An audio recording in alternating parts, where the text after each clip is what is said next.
Ian Rappaport from NFL Network. You're killing me, Smallz. This is Bucky Brooks of the NFL Network. You're killing me, Smallz. Hey, this is Chris Heck, president of the 76ers. I just want to say, you're killing me, Smallz. Hey, this is former Sixer and Tar Heel George Lynch. Smallz, you're killing me. Hi, this is Kenny Albert. You're killing me, Smallz. You're killing me, Smallz.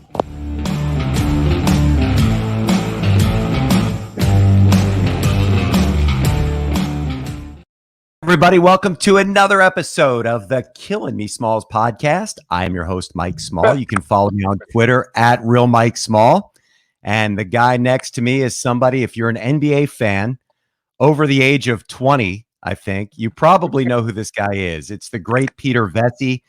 Peter is somebody who I've admired pretty much most of my adult life, but definitely when I was a journalist. And we'll talk about that a little bit. Peter, I'm gonna put some of your accolades up here, so the glasses are gonna come on, so I don't mess this up here. Let me interrupt you. First thing I have to say to you is, okay, it ain't no Biggie Smalls. That's what I got. Not bad. I like that. That would make this a Brooklyn Nets show, though, probably. But Peter is a 2009 Basketball Hall of Fame Kurt Gowdy Media Award winner. He's a longtime New York Post writer. You've seen him on NBC, TNT, NBA TV. I used to read his column in the USA Today.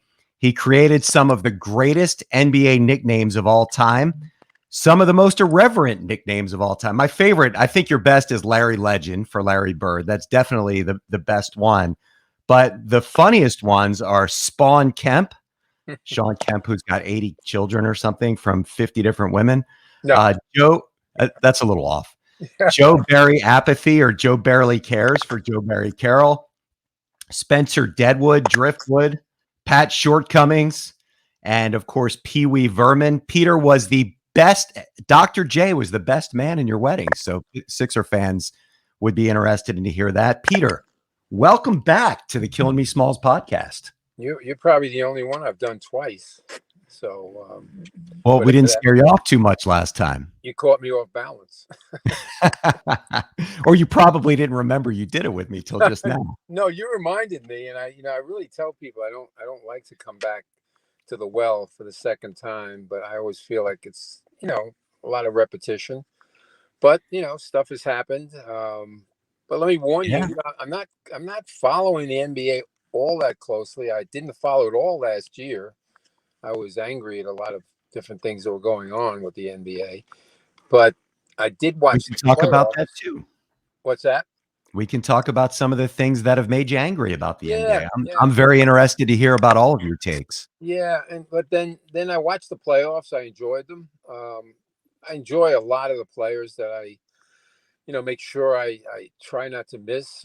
But I don't have the package, so I miss out on a lot. I'm not going to buy the package. So I count on ESPN and TNT, and I do have the Knicks and Nets, so I can watch those, and the players. I would love to watch every game of Curry's. Seth or Steph? Well, I love his brother, I do, but Steph is the guy, and I was eating with my ex-wife. Might have been our last meal together in Sag Harbor. He's walked by. They walked by. It was like the father, the two sons, and I was like, "What the hell?" And they came in the restaurant that we were in, and first of all, we talked a little bit. But I told Steph's brother, I said, I've been following you, and I paid more attention to him. I really liked his game way back. Tried to get Billy King when he was the general manager of the Nets to bring him into camp as a free agent. And Billy didn't think he had it going on. And I said, look, the worst, he's got the genes. I mean, how can you not take a shot? Anyway, I told the son, the brother that, and Seth, and he was glad to hear I followed him, but I really did. I think he's a terrific player, both ends. And I think they could actually be getting more out of him. I was paying attention to Trae Young. I just love his game, love his attitude, and there were other guys. There were other guys on the team. Collins is a favorite of mine. He's been a favorite for a few years. I remember seeing a Hawks game out in Phoenix and going out to eat afterward with Dominique Wilkins and Collins. Collins was the guy that we spoke about. I was just in awe of him. And he loved him too. So I was paying attention to the Hawks and Simmons. Not that much. Yeah, he did what he did, but I really wasn't. Again, I'm not writing about it. So I wasn't too upset about it. Didn't really care about it. So it didn't stick out to you as you're watching this. This guy that is shooting about 30% from the free throw line, didn't want the ball, and I really, that's one of the reasons I wanted to talk to you today. Is thinking back, with the amount of big games you've seen, do you recall a player just melting down in a playoff series? I mean, the Nick Anderson is the easiest example, but yeah, I mean, Nick Anderson was that was just in the finals. Yeah, just in the final. It was in the finals, and he missed 4 free throws. I actually interviewed him for NBC regarding that. He was a man about it. He did the interview with me. I think we did it on the court the next day, and he was a man. He was always a terrific guy to interview and always accessible. So that was a guts move. So you're right. I mean, that was almost comparable. But this guy it's been going on for how long? He just seems to get worse and worse. And in some ways, I feel terrible for him. If it really is a mental problem, then we've seen it in baseball, where guys suddenly can't find the plate or can't find first base. They can't throw anymore. It's like, so it does become a mental problem. But with him, it's a little different. I will give him empathy to a degree, but with him, it seems like he's got a bad attitude. He's got a shitty attitude. He's got, with the stuff about, I heard for a couple of years, again, I'm not covering the league, but I had heard around the Sixers that, he refused to have a shooting coach. He brought in his brother. And of course, that all came out. Yeah. But they let him get away with so much stuff. Brett Brown just catered to him. And he might have been his, whatever. I'm not going to say that. But, so of course, and then they reward him. So of course he's going to have a shitty attitude. And, the thing with him is like, yeah, he's a good defender. Obviously, he's a good rebounder. He's a good assist guy. But if you look back at what he didn't do in college, again, I don't follow it that closely, so I might be wrong on this, but I think I'm right. When he was at LSU, 64 teams in the tournament, and LSU doesn't make the tournament. Yeah. So how good could he be? So, you gotta be able to carry your team. You're making that kind of money. I mean, it's sad. So the pressure has gotten to him, clearly. His attitude has overcome him.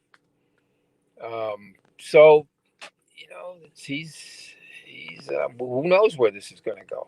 I don't know. I don't know what Philly does. Again, if he's having mental problems about his game and stuff, which it seems to be, he just gets worse and worse at the line, worse and worse. Doesn't want to do things on the court. Yeah. Then do they really want him back? Do you want to live through this? Didn't they already live through a guy who ended up in Orlando? What's his name? Yep. Markelle Fultz. Yeah, so the same thing. Same exact, yeah. Same, different, but yeah. Philly, is it contagious in Philly? What's going on in Philly? I don't know. So I don't know. Well, what's interesting is, as this thing's playing out, you know why Philly would be upset with him after the series on the way things went. It's interesting that he's upset with Philly, and it's interesting that he's trying to call all the shots. And I guess what I'm curious about from your perspective is this whole Rich Paul thing, and the clutch, LeBron James's buddy, who is now the super agent, who is trying to make this happen. We've got almost a pissing contest between him and Daryl Morey. And I'm just wondering if you draw any parallels of anything you've seen before like it? And how do you think this thing ends between the two of them? And what does it look like from your perspective? Well, when I had a line back in the day when Sprewell choked Carlissimo twice, I broke that story in the Post. Yeah. But I had a line about, well, I'll use the same line for Maury and for Paul. It's like Iran and Iraq, and I was rooting against both of them to lose. I'm not a Maury fan by any chance. Why's that? I just don't believe in what he's done. I think he's trying to buy stars, and he kissed Harden's ass, and kind of exactly the same as Brett Brown did to Simmons. Maury let Harden run. He let him run the Rockets. As far as I printed this when I was doing some columns a couple of years ago. I printed it about what Harden was allowed to get away with. He was allowed to call, when he wanted practice, what they wanted to eat on the plane. Did they want to go straight to the city, or did they want to go back to Houston? I mean, it was a joke what Maury allowed this guy to do. And so no respect for him whatsoever. Then he tries to bring in Harden to Philly for Simmons. And so I'll give you a little thing on that I know. Please. They did their investigation in Philly. They called around.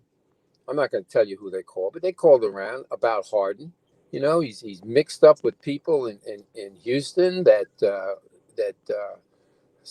several of them went to jail big time. One went 30 to 35 years in jail. Another one 8, another one 7. I think the guy who went 7 or 8 is out now. And why? Because they beat up Moses Malone's son in Houston. Yeah, look it up. It's on. You can look that up. But why would Maury have to do research on him? He knew him for years. No, exactly. They try to ignore everything. They try to just pretend it didn't happen. Why did he want out of Houston? He's in big trouble. He's in big trouble in Houston to this day. He's in big trouble. Really? Investigations are going on about that. Lawsuits have been filed. So his boys who beat up Moses Malone at gunpoint outside a strip club, beat him up bad. He had a bodyguard with him. He didn't get beat up, but he got pushed to the side. There were like 7 or 8 of them. And so Harden was accused of these guys doing it on his say-so because Moses had said something on Facebook, I believe, about Harden charging an exorbitant amount in Moses's estimation for camps. And he said something about it. And his people came after him for that. They came after him verbally. They came after him physically. So wow. The investigation continues. And so Harden needed out of Houston. It's amazing how the newspapers there, the media just ignored the whole thing. Because I think Maury just gives them information, and then they're not going to say what's going on, what's really going on. But I know what's going on. And then so when they try to bring him into Philly, the people above him, the president who's not there anymore, Scott O'Neill. Scott O'Neill, thank you. Very good. Yeah.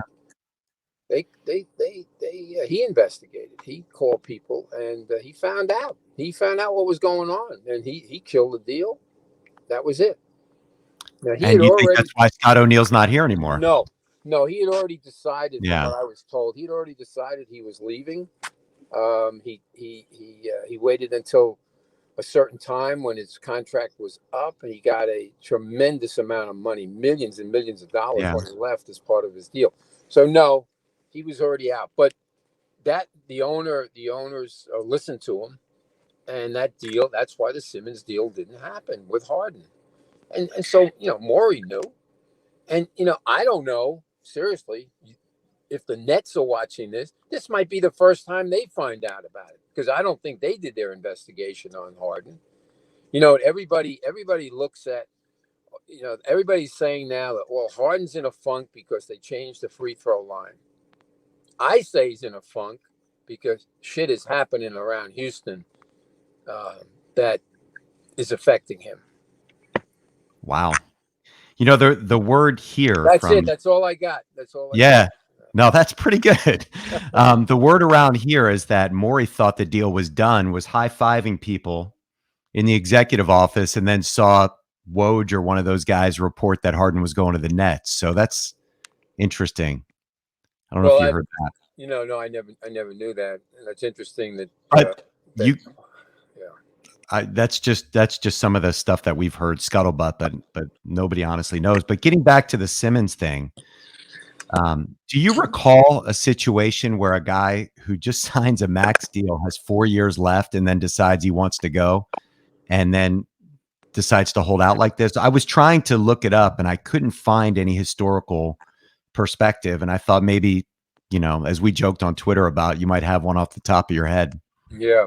No, I don't believe there's ever been a case like this. You could look at, what happened in New Orleans with who holding out. He's with the Lakers. What's his name? Anthony. Oh, Anthony Davis. Yeah, Anthony but that Davis. was last year of his contract. If I don't use names, if I'm not talking about names, and I'm not really, I lose my names right now. So yeah, so he had 1 year left when he pulled his stunt that he wanted out. His agent made the announcement.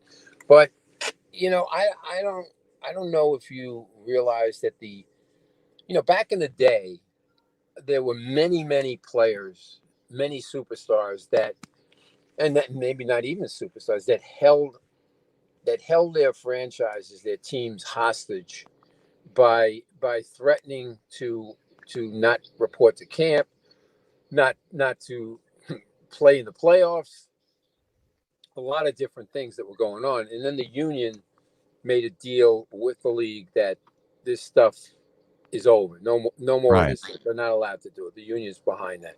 So then it took a number of years before, agents probably figured it out that, we can't hold you hostage. We can't hold out, but we can hold you up. So that's how it switched. And then they threatened, all sorts of stuff. We don't want to be here, or, we're not going to re-sign, and, maybe a year or two ahead of time. And so that was that, but not a guy who just signed a contract and has 180 million left. 150 something, yeah. 150 something million left. Yeah, I mean, and back in the day, you weren't signing. You were signing 10-year contracts for 150. But so then the league is trying to figure out how to close that loophole, how these guys are getting away with it. And then Simmons has raised to a new proportion, new dimensions, new levels, whatever. And it doesn't make it any easier. It makes it more difficult. It's fascinating when you look at after that game 7, Doc Rivers said he wasn't sure if Ben Simmons could be a championship point guard. Yeah, there's been a lot of back and forth. What's that? That was a low blow. Yeah, and then he denied it, by the way. I know that. I actually want to ask you about this too, because you've been fairly critical of Doc, I've noticed. Very, very critical of him. And that's why. Because he does stuff like that and then denies it on television, denies it. And then the denial was terrible. I mean, it's on video. You said it, dude. and Stephen Anal Smith, who was clutching him on it, he backed off of it. Oh, we wouldn't hold you accountable, Doc. Stephen Anal Smith. I'm going to keep that one. I like it. Yeah, that's another one. But so, yeah, he said it. And the only difference is, which I've said on Twitter, the only difference in this case was when he knocked his player, he actually said it publicly. In the past, Doc Rivers is infamous for saying it privately to media, hoping that they'll pick up his chant and knock whoever he's knocking on his team. He did it with me. And I never spoke to him again after that. I never spoke to him. I said, this guy's a lowlife. Was that when he was with Boston or the Clippers? Orlando. In the beginning. Yeah. He did it with that Darryl Armstrong. That's who he did it with. He said, "Do you know what Daryl, Daryl was looked upon, by the way, as a god down there in Orlando. Everybody loved Daryl Armstrong." Yeah, he was a good guy. And he said, you know what he's saying in the locker? I don't remember exactly. It's a long time ago, but you know what he's saying in the locker room, what he's doing. He's not being a leader. He's being negative. He wanted me to print that. I said, I'm not printing that. You got to be kidding. So never trusted him again. You know, it's funny. You watch the NBA now, and you've got. I'm just going to throw a few names out there. You can say what you want or nothing. Woj, Shams, Brian Windhorst, Ramona Shelbourne, Frank Isola, Scalabrini. All these guys, I feel like, don't do any work. They're just PR machines from what people tell them. Am I close or am I accurate? Am I close or am I way off on that? I can't really comment about several of them. I could comment about, Woj. I could comment about Iasolo. Yeah, I love to comment on him because his nickname. I gave him the nickname Fraud Iasolo, and I worked with him at the Post, helped him a lot. Had him out at my house actually on Shelter Island where I lived at the time, and worked with him at NBA TV. And I never saw a guy come to the table with less. He might not have come to the table with a knife and fork. He didn't even come with that. And I used to sit there because I did a lot of homework before I'd come into that studio. And when I did work with him, like on playoff stuff, I was just amazed at what he didn't know. But the reason he didn't work was he was great at stealing my stuff. And the most underhanded thing he ever did was when he was at the news. I'm at the Post, and I broke a story that Isaiah Thomas was going to pay off Larry Brown, and that he was going to become the Knicks coach. So I did that, and that was in the first couple editions of the Post. And by the midnight, we come out at 9:00, and by midnight, the news had come out. I think they came out at midnight, and then they hit the streets at maybe 1. Iasolo took credit for that story. He took credit for it, and I never forgive him for it. Did you call him on it? Did he apologize? Yeah. I put him up against the wall at the NBA studios. And he said, what do you mean? What do you mean? It wasn't me. ESPN did it. ESPN gave me. No, you took credit for it in your column, in your reporting. He said, but I gave you credit for giving Isaiah the coach part. I said, Frank, you're such an asshole. I mean, really. I mean, I don't. You notice he's never broken another story in his life of any consequence. So I have nothing but negative things, obviously, to say about him. So the last time you were on my podcast, yeah, you told me you had no respect for Woj. I retweeted that, and Woj blocked me. Well, I would have blocked you too. Yeah, probably not a bad idea. Please don't, by the way. I enjoy following you. Yeah, he's a real man. He's a real man. But whatever. I love Twitter because you can block people who give you a problem. I block anybody who disrespects me. It takes once. You're gonna give up everything that I'm giving you on Twitter in the form of information or jokes or whatever. You're gonna give it up just to disrespect me once about something that I wrote. Really? Goodbye. My thing is, when you were covering, when you were covering the Chicago Bulls in the 90s and, the Knicks in the early 70s, what would have your job have been like if Twitter was around? How different would it be? I know everyone says it would be totally different because of everybody wants to be first, minutes count. And they told me that if I worked in those days that I would never be able to break the stories that I broke back then. And I say bullshit. total bullshit. Because let's go back just Sprewell and Carlissimo. If I don't break that story for the Post, we came out with that story at midnight, and it was like 9 o'clock at night, and the first edition. So if I hadn't come out with that, story wouldn't have been written. So I wrote it. The San Francisco, the whole Bay Area media was caught totally by surprise. The league was caught by surprise and had to call a press conference at midnight.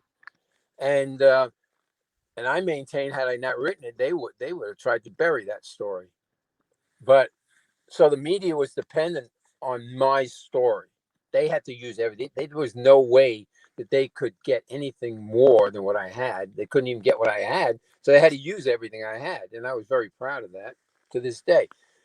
And nothing was wrong. Absolutely nothing. So today it would be the same, because as I said, I came back and wrote columns for some crappy thing online. And I broke several stories that nobody could react to, because they couldn't figure it out if it was true or not. Didn't you break LeBron going to the Lakers? Yeah, I broke that. I remember that. A year in advance. September. I broke it in September before. I guaranteed, that was my word, that LeBron would play for the Lakers the next year. It was totally ignored. People wanted to crawl into their tar pits where they write from. And let's not react to this. Some people say, well, that's bullshit. How could anybody? But I knew I was correct, and I only knew for sure. I hoped I was right when I guaranteed it, but I only knew for sure when LeBron didn't react. He never said a word, and I know that if he didn't believe, and if he knew it was untrue, he would have reacted immediately. So the media wasn't even smart enough to know him that well to know that he was endorsing it by not saying anything. It was fun, but I and then when I broke it, there were people on the air. I won't even mention their names because they don't deserve mention. One guy from Fox, he took credit for it because I had done it on his show. He's like, he took credit. I called him out in a second. I thought it might have been I Solo again. Same guy. He was like, what the hell? I called him out. I said, you got to be kidding me. I did it on you. You're going to take credit because it was on your show? I did it in my column before your show. And he retracted it. Oh my God, these people, there's such sleazeballs in this business. But another one I broke was that the Lakers had tampered with Paul George. And the LA media was all over me. I did their shows, I did the Lakers station, and they had some jerk off there who was accusing me of doing it because I didn't like Magic. I said, okay, you can believe that. Go on, if that helps you sleep at night. Got beat again. So, then it came out that the Pacers owner had complained to the league. They did an investigation. They found out that the general manager had tampered with George through his agent, and they fined him $500,000. I never heard back again from all the people that said it was bullshit. But what you asked me was, could I break stories that nobody? Yes, I could. I could do it today. I just gave you one. I just gave you one that nobody has. Yeah. Nobody has. I mean, nobody will talk about it. The Houston media is scared to death.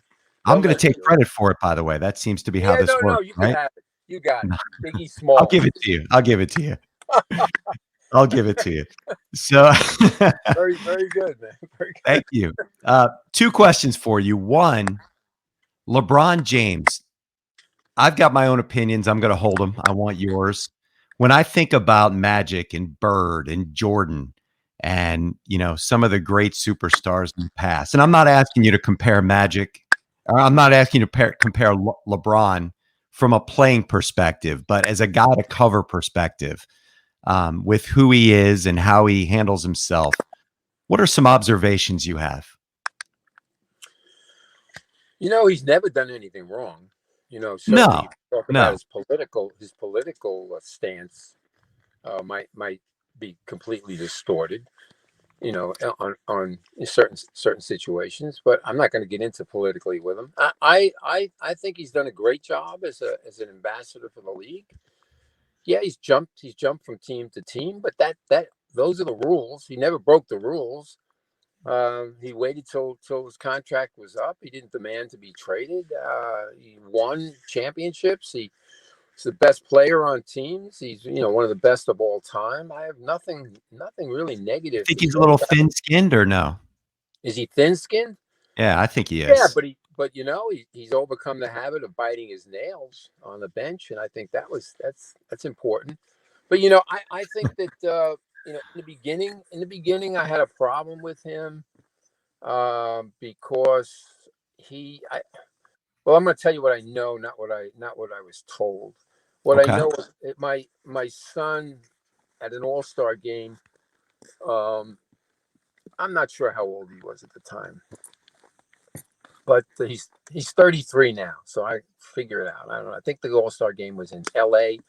or in Denver, and he snubbed my son for an autograph in the hallway by himself. They were just two, but I was watching from afar. I was watching down the hall, and I honestly got the impression that it was racial at that day. That day, I said, "Man, what's that about?" All alone. He just kept walking. No, he was nasty to him, and just kept going. But yeah, I was like, okay, but I want to say that it wasn't. In the end, he was always very respectful to me, and as I say, that's the big thing with me. If you disrespect me, I'll never forget it, and you respect me, I'll never forget it. And I remember going to Cleveland for a week. It was the year before he was a free agent. It was right before the playoffs. Mm-hmm. And I spent a week in Cleveland and just doing stories on, what might happen to him the next year. We're way ahead now, so there's really a lot of speculation. But the Post likes that. And I spent a week there. I did columns on different people. I think I did a column on Ferry and Brown, the coach, and whatever, and then him, and he was terrific. I tell everybody and I want to pick up my thought, but I tell everybody that when first time I met Michael Jordan, I introduced myself, and he goes, "I know who you are." He says, "You're Doc's guy." Julius Irving. He said, "You're Doc's guy." I said, "Oh, that's good." I'm glad I'm Doc's guy. It's not a bad association. So, yeah, because it got me a lot of got me sway with a lot of players. Yeah. And so Jordan being one of them. So now when I introduced myself, I never really introduced myself to him until that week.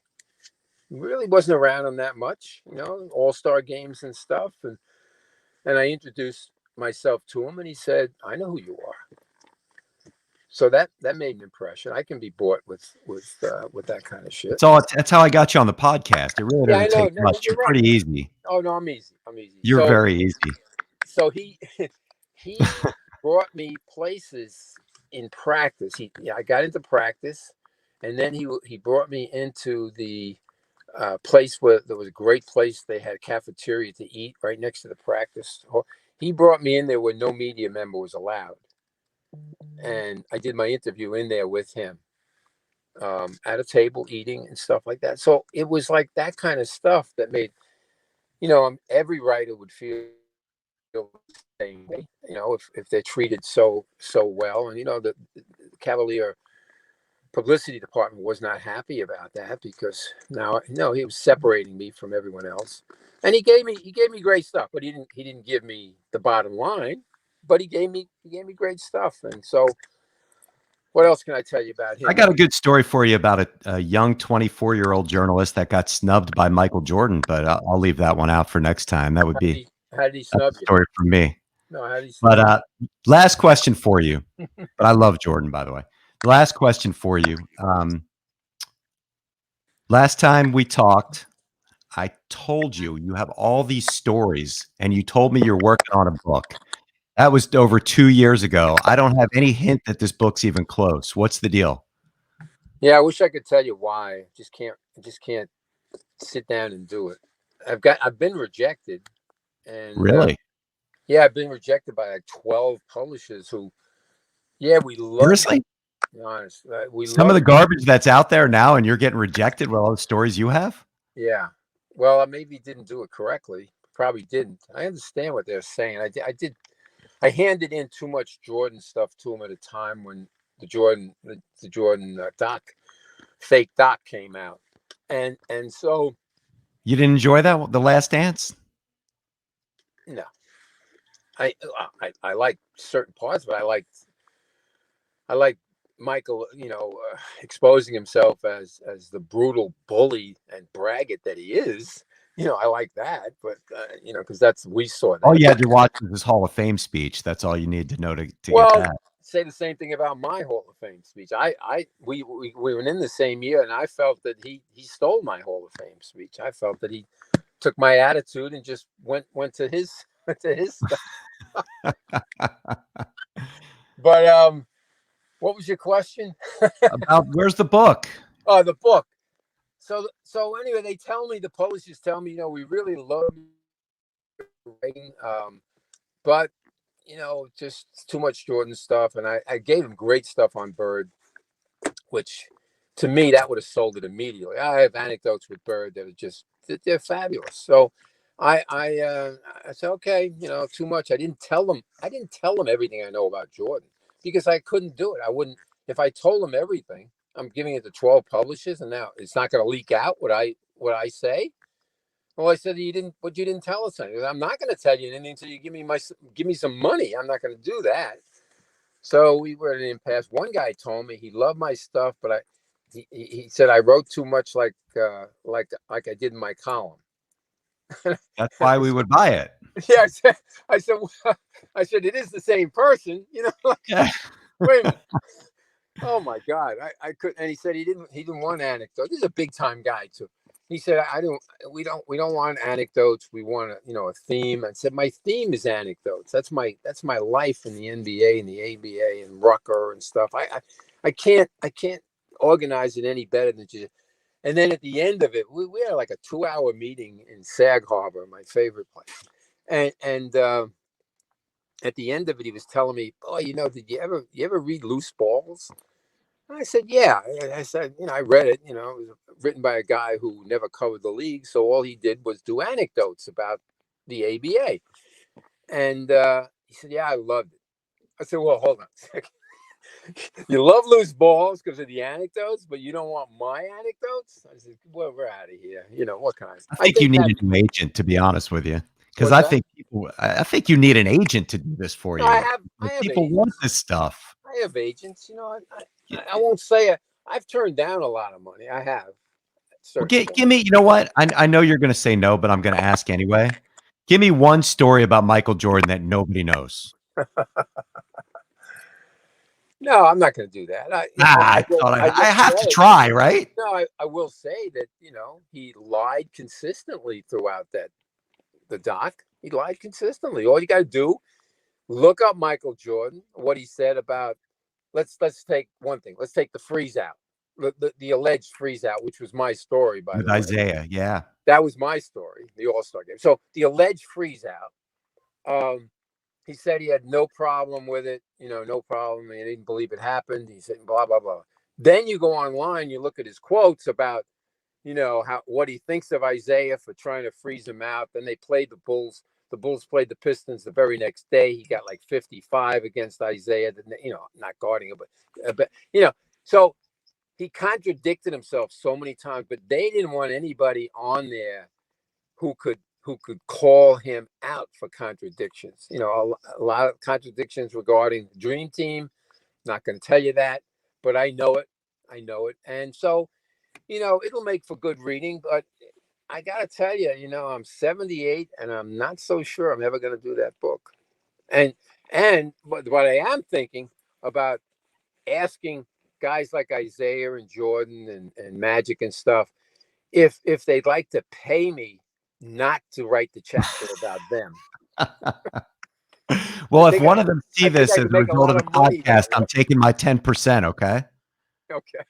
Okay. Fair enough. And you know what? I just think it would be. I think it would just be fascinating if we somehow got Joel Embiid and Ben Simmons having the same conversations in 20 years from now as Isaiah and Michael Jordan, because I think that may come out.